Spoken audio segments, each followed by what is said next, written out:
Hi friends అందరికీ ఈరోజు వీడియోలో ఎగ్ పఫ్స్ అనేది ఏ విధంగా ప్రిపేర్ చేసుకోవాలో క్లియర్గా చూపిస్తాను. చాలా ఈజీ ప్రాసెస్ అండి, కానీ టేస్ట్ మాత్రం చాలా బాగుంటుంది. ఓవెన్ లేకున్నా కానీ బేకరీ స్టైల్లో ఎగ్ పఫ్ ఎలా ప్రిపేర్ చేయాలో చూపిస్తాను. ఫస్ట్ టు ఎండ్ వీడియో అనేది అయితే స్కిప్ చేయకుండా చూడండి. సో ఒకటైతే పఫ్ అయితే చూడండి, కట్ చేసి చూపిస్తున్నాను. లోపలి దాకా కుక్ అయ్యి చాలా టేస్టీగా ఉంది. సో మీరు నా ఛానల్ని అయితే ఫస్ట్గా చూస్తున్నట్టయితే నా ఛానల్ని అయితే సబ్స్క్రైబ్ చేసుకోండి. సో ఈ వీడియో లాస్ట్ వరకు చూడండి. పఫ్ అయితే ప్రిపేర్ చేయడానికైతే ముందుగానైతే మనం పిండిని అయితే జల్లించుకోవాలి. నేనైతే 1 కప్పు వరకు అయితే మైదా పిండి వేస్తున్నా.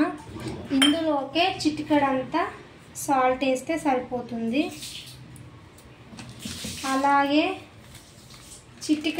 చిటికెడంతా వంట సోడా వేస్తున్నా. వేసుకొని ఇందులో ఏం లేకుండా ఒకసారి మంచిగా నీట్గా జల్లించుకోవాలి. ఇప్పుడు ఇందులోకి 2 టేబుల్ స్పూన్ వరకు ఆయిల్ వేసుకోవాలి. మీరు కావాలనుకుంటే నెయ్యి అయినా వేసుకొని మంచిగా కలుపుకోవాలి. నేనైతే ఆయిల్ వేసుకుంటాను. ప్రస్తుతం నా దగ్గరనైతే నెయ్యి లేదు కాబట్టి ఆయిల్ అనేది వేసుకొని ఇలా ఒకసారి మంచిగా మిక్స్ చేసుకోవాలి. పిండి అనేది ఆయిల్ వేస్తే కొంచెం సాఫ్ట్గా వస్తుంది అన్నట్టు.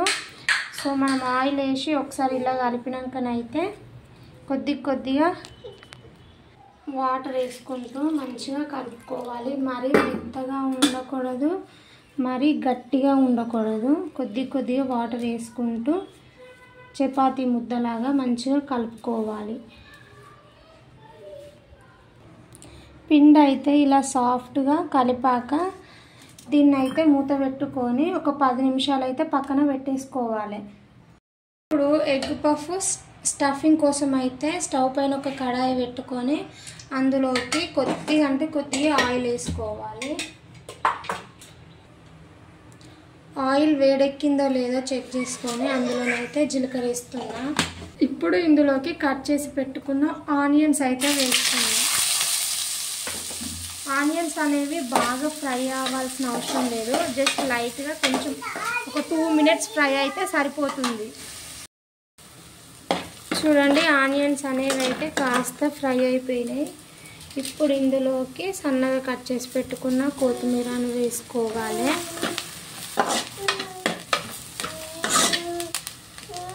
అలాగే కొద్దిగా రుచికి సరిపడినంత సాల్ట్, అలాగే కొంచెం 1/2 టేబుల్ స్పూన్ వరకు అయితే కారం, చిటికెడంతా నేను గరం మసాలా వేస్తున్నా, ఇంట్లో ప్రిపేర్ చేసింది. సో ఇవన్నీ ఒకసారి ఇట్లా కలుపుకున్నాక కొంచెమే వాటర్ అనేది అయితే యాడ్ చేస్తున్నా.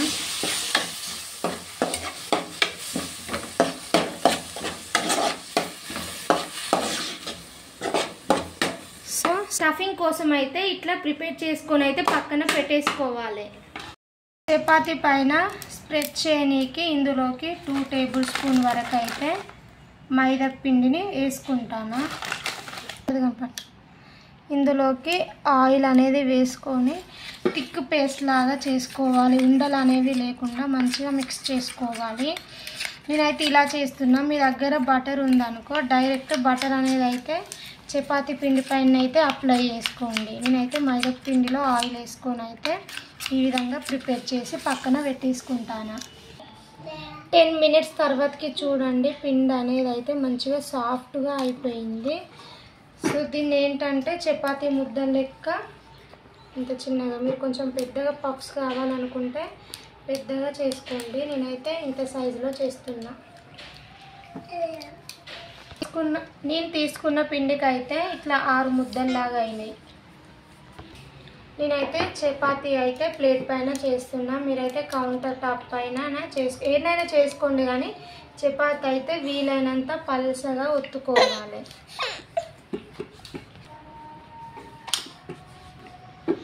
వీలైనంత పల్చగా ఒత్తుకుంటే సరిపోతుంది.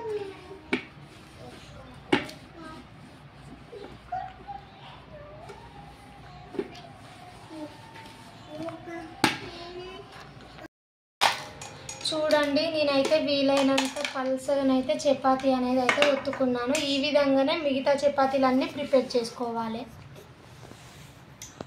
మనం ఇంతకుముందు మైదా పిండిలో ఆయిల్ వేసి కలుపుకున్నాం కదా, కొద్దిగా వేసుకుంటూ చపాతీ మొత్తం స్ప్రెడ్ చేసుకోవాలి. ఇలా ఎందుకు ఈ ప్రాసెస్ చేస్తామంటే మనకి ఎగ్ పఫ్ అనేది పొరలుగా రానికన్నమాట. సో మంచిగా స్ప్రెడ్ చేసుకోవాలి. అలా పెట్టినాక నెక్స్ట్ దాని మీదనే ఇంకొక చపాతీ పెట్టుకొని ఇంతకుముందు ప్రిపేర్ చేసి పెట్టుకున్న మైదా పిండి పేస్ట్ను వేసుకొని అయితే చపాతీ మొత్తం స్ప్రెడ్ చేసుకోవాలి. గ్యాప్స్ అనేది అయితే ఉండకూడదు. ఎంత వీలైతే అంత మొత్తం స్ప్రెడ్ చేసేలాగా చూడండి. సో ఈ విధంగానే మనం ప్రిపేర్ చేసుకున్న ప్రతి ఒక్క షీట్ పైన ఇలా అప్లై చేసుకుంటే సరిపోతుంది. సో నేను చపాతీలు అయితే ఒకదానిపైన ఒకటి పెట్టుకొని మంచిగా ఆయిల్ అనేది అయితే అప్లై చేశాను. సో మనకి ఏంటంటే ఈ సైడ్స్ ఉంటాయి కదా, సమానంగా కట్ చేసుకోవాలి. ఈ సైడ్ పిండి అయితే మీరు వేస్ట్ అవుతుందని అనుకోకండి, దీంతో చాలా చేసుకోవచ్చు. సో నేను ఎక్స్ట్రా ఉన్న పార్ట్ మొత్తం కట్ చేస్తున్నా చాకుతోని సమానంగా. సో ఇలా కట్ చేశాకనైతే ఈ ఎక్స్ట్రాస్ని తీసుకొని అయితే పక్కన పెట్టేసుకోండి. సో ఎక్స్ట్రాస్ కూడా ఎగ్ పఫ్ అంటే మళ్ళీ ఫస్ట్ నుండి చపాతీ చేసి ఇదే విధంగా చేసుకోవాలి.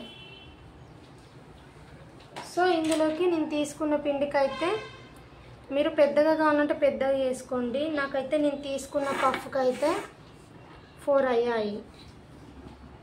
సో ఇలా కట్ చేసుకోవాలి. ఇలా కట్ చేసుకున్న పీసెస్ని పక్కన పెట్టేసుకోవాలి ఒకదాని ఇంకొకటి. సో కొంచెం మరి ఎక్కువ ప్రెస్ చేయాల్సిన అవసరం లేదు, కొంచెం ఒత్తుకుంటే సరిపోతుంది పఫ్ షీట్ కోసం. సో ఇలా ప్రిపేర్ చేసుకున్నాకనైతే మనం ఇంతకుముందు స్టఫ్ చేసినాం కదా ఆనియన్స్ కొంచెం వేసుకొని దీనిపైన హాఫ్గా కట్ చేసి పెట్టుకున్న బాయిల్డ్ ఎగ్ని అయితే వేసుకోవాలి. ఇలా అయితే మంచిగా ఆనియన్ స్టఫింగ్ పెట్టినాక ఒక లేయర్ తీసుకొని అయితే పెట్టుకోవాలి. ఎందుకంటే మనం ఆయిల్లో వేసుకొని డీప్ ఫ్రై చేసినప్పుడు ఇదంతా అలా కలవకుంటుంటుంది అన్నట్టు. ఒక లేయర్ తీసుకొని అయితే దీన్ని మంచిగా పెట్టుకోవాలన్నమాట. సో నిమ్మలంగా తీయండి, లేయర్ అనేది అయితే ఖచ్చితంగా వస్తుంది. సో ఇప్పుడు ఏంటంటే ఇది మొత్తం మంచిగా ఇట్లా మూసివేయాలి. నెక్స్ట్ మిగిలింది ఉంటుంది కదా, అదంతా సేమ్ ఇట్లనే తీసుకొచ్చి పఫ్ లెక్క పెట్టుకోవడమే. మీకు ఊతుంది అని అనుకుంటే ఇంతకుముందు మైదా పిండి పేస్ట్ ఉంది కదా, సో అది కొంచెం ఇట్లా అప్లై చేసుకుంటే సరిపోతుంది. సో ఈ విధంగానైతే అన్నీ ప్రిపేర్ చేసుకొని పెట్టుకోవాలి. మీకు అర్థం కావడానికి నేను ఇంకొక షీట్ ఎలా ప్రిపేర్ చేస్తారో చూపిస్తాను. సో నెక్స్ట్ అదే విధంగా ఇంకొకటి తీసుకున్నాను. మరీ ఎక్కువ బలం పెట్టయితే అనకండి, జస్ట్ కొంచెం అట్లా ఒకసారి రోల్ చేసుకుంటే సరిపోతుంది. సేమ్ దీనిపైన కూడా స్టఫింగ్ ఆనియన్ పెట్టుకోవాలి, బాగా పెట్టకండి. అలాగే కట్ చేసి పెట్టుకున్న హాఫ్ బాయిల్డ్. సో లేయర్ అనేది అయితే ఖచ్చితంగా వస్తుంది కాబట్టి మెల్లగా తీసి దీనిపైన పెట్టుకోవాలి. ఫస్ట్ లేయర్తోనే ఆల్మోస్ట్ ఎగ్ అనేది అయితే ఇట్లా చేసేటట్టు చూసుకోండి. సో ఈ విధంగా మలిచారు కదా, నెక్స్ట్ అన్ని మూలలు తీసుకొచ్చి అయితే నేనైతే కొంచెం పేస్ట్ అనేది అయితే అప్లై చేస్తున్నా. ఎందుకంటే ఆయిల్లో వేసినప్పుడు ఊడిపోకుండా ఉంటుంది అన్నట్టు, ఇలా వేస్తే స్టిఫ్ ఉంటుంది అన్నట్టు. సో పేస్ట్ పెట్టుకుంటూ అన్నీ ఇదే విధంగా ఒత్తేసుకోవాలి. సో అన్ని పఫ్స్ అయితే సేమ్ ఇదే విధంగా తయారు చేసుకొని పక్కన పెట్టేసుకున్నాను. సో ఆయిల్ అయితే స్టవ్ పైన పెట్టిన ఆయిల్ అనేది అయితే మీడియం ఫ్లేమ్లో పెట్టుకొని అయితే ఫ్రై చేసుకోవాలి. బాగా హై ఫ్లేమ్లో పెట్టినామనుకో వేయంగానే వెంటనే మాడిపోతుంది, లోపల అనేది కాలదన్నట్టు. స్టవ్ పైన అయితే కడాయి పెట్టుకొని ఆయిల్ వేసుకున్నాను. ఆయిల్ మరీ బాగా వేడిగా అవ్వకూడదు, మీడియం ఫ్లేమ్లో పెట్టుకొని కొంచెం గోరువెచ్చగా అయినాకనైతే పఫ్స్ని అయితే వేసేసుకోవాలి. మరి హై ఫ్లేమ్లో పెట్టేసుకుంటే ఏంటంటే వేయంగానే వెంటనే మాడిపోతుంది, లోపల దాకా కుక్ అవ్వదు. కాబట్టి మీడియం ఫ్లేమ్లో పెట్టుకొని అయితే మంచిగా పఫ్స్ని అయితే ఫ్రై చేసుకోవాలి.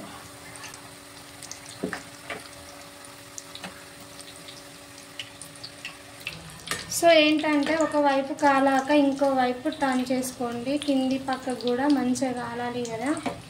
సో ఇవన్నీ అయితే వెనుకకి తిప్పేస్తాను.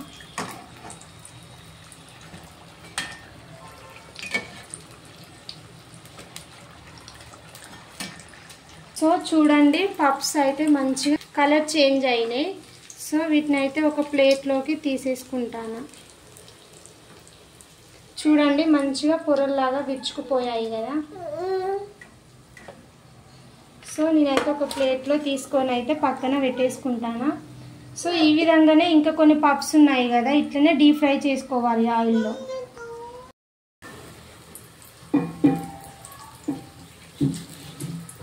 సో అదే విధంగానైతే మిగతాయి కూడా మంచిగా పఫ్స్ అనేది అయితే కాల్చి ప్లేట్లోకి అయితే తీసుకుంటున్నాను. సో ఈ వీడియో కనుక మీ అందరికీ నచ్చిందనే అనుకుంటున్నాను. నచ్చితే మా ఛానల్ని సబ్స్క్రైబ్ చేయండి, షేర్ చేయండి, కామెంట్ చేయండి.